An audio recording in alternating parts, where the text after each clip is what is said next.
শুধু শুধু 100 টাকা দিয়ে টোল দিয়ে লাভ নাই ভাই, লস জায়গা। আসসালামু আলাইকুম। আমরা স্বপ্নের পদ্মা সেতুতে চলে এসেছি সবাই মিলে। একটু লড়েন। আমরা স্বপ্নের পদ্মা সেতুতে আইসা পড়ছি।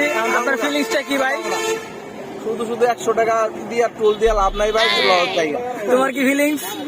আমার আর কি মন্তব্য, দরকার নেই, চলে জায়গা। ভাই আপনার কি মতামত? না ভাই, জায়গা ভাই 100 টাকা দিয়ে মোটলের ভিতরে স্বপ্নের পদ্মা সেতু আমরা আইসা পড়ছি। তবে যে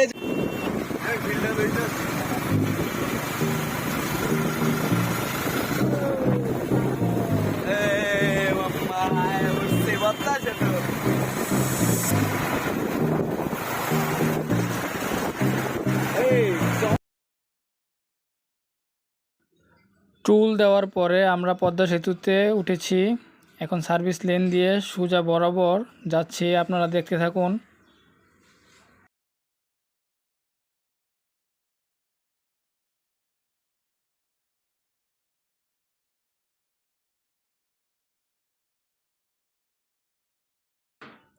আজকের আবহাওয়াটাও ছিল অস্থির, চারদিকে একদম মেঘলা মেঘলা, বৃষ্টি হবে হবে ভাব, একটু রোদ ছিল না।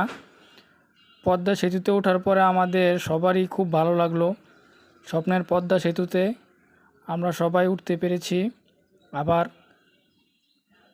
পদ্মা সেতুতে একদিনে বন্ধ হওয়ার পরে আর কেউ উঠতে পারেনি। আমাদের স্বপ্ন ছিল পদ্মা সেতুতে উঠব, স্বপ্নের পদ্মা সেতু পার হব, কিন্তু সেই স্বপ্নটা 2 জন মারা যাওয়ার পরে বন্ধ হয়ে যায়। এখন আবার যেহেতু চালু হয়েছে, চালু হওয়ার ঈদের দ্বিতীয় দিনে আমরা পদ্মা সেতুতে আসলাম। এখন সার্ভিস লেন দিয়ে বাইক চালানো যায়, তো আপনারা সঠিকভাবে এই সার্ভিস লেন দিয়ে বাইক চালিয়ে যাবেন, কেউ মেন লেনে উঠবেন না, এটাই রিকোয়েস্ট সবার কাছে।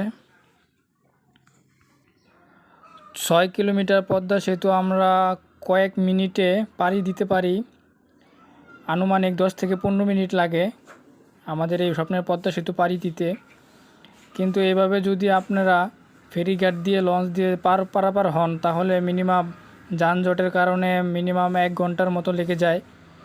তো এখন যেহেতু স্বপ্নের পদ্মা সেতু চালু হয়েছে, আপনারা সঠিকভাবে এই সার্ভিস লেন দিয়ে চলাচল করবেন নিয়ম মেনে, তাহলে আর পদ্মা সেতু বন্ধ হবে না আশা করা যায়।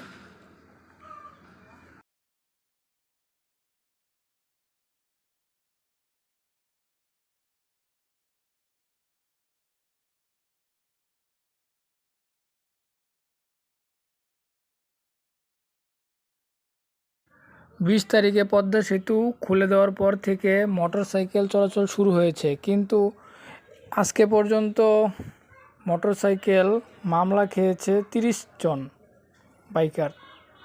তো আবারও নিষিদ্ধ হতে পারে আপনারা যদি এইভাবে মামলা খেতে থাকেন আর পদ্মা সেতুর নিয়মকানুন না মেনে গাড়ি চালিয়ে ওভারটেকিং করে মেন রোডে উঠে যদি আপনারা সবাই পদ্মা সেতুর